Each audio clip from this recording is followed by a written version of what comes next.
अस्सलाम वालेकुम।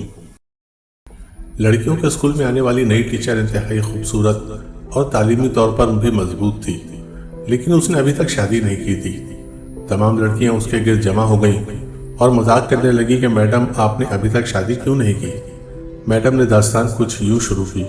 एक औरत की 5 बेटियां थीं। शौहर ने उसको धमकी दी कि अगर इस बार भी बेटी हुई तो उसकी बेटी को बाहर किसी सड़क या चौक पर फेंकाऊंगा। खुदा की मर्जी वही जाने कि छठी बार भी बेटी ही पैदा हुई और शौहर ने बेटी को उठाया और रात के अंधेरे में शहर के बीचों बीच चौक पर रखाया। माँ पूरी रात इस नन्ही सी जान के लिए दुआ करती रही और बेटी को खुदा के सुपुर्द कर दिया। दूसरे दिन सुबह वाली जब चौक से गुजरा तो देखा कि कोई बच्ची को नहीं ले गया है।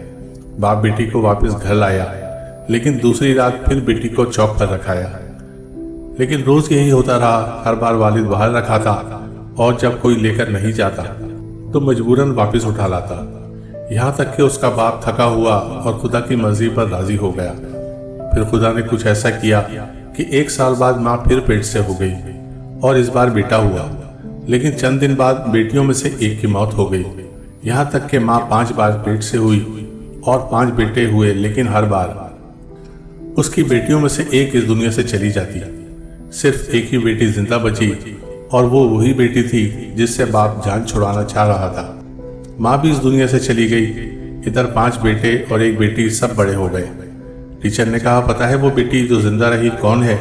वो मैं हूँ। और मैंने अभी तक शादी इसलिए नहीं की कि मेरे वालिद इतने बूढ़े हो गए हैं कि अपने हाथ से खाना भी नहीं खा सकते और कोई दूसरा नहीं जो इनकी खिदमत करे।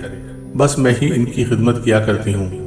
और वो 5 बेटे कभी कभी आकर बाप का हाल पूछ जाते हैं। वालिद हमेशा शर्मिंदगी के साथ रो रो कर मुझसे कहा करते हैं, मेरी प्यारी बेटी, मैंने बचपन में तेरे साथ बहुत बुरा सलूक किया, उसके लिए मैं बहुत शर्मिंदा हूँ, मुझे माफ़ कर देना। दोस्तों, वीडियोस पसंद आती हैं तो लाइक, शेयर और सब्सक्राइब करें और कमेंट भी ज़रूर करें। बहुत शुक्रिया।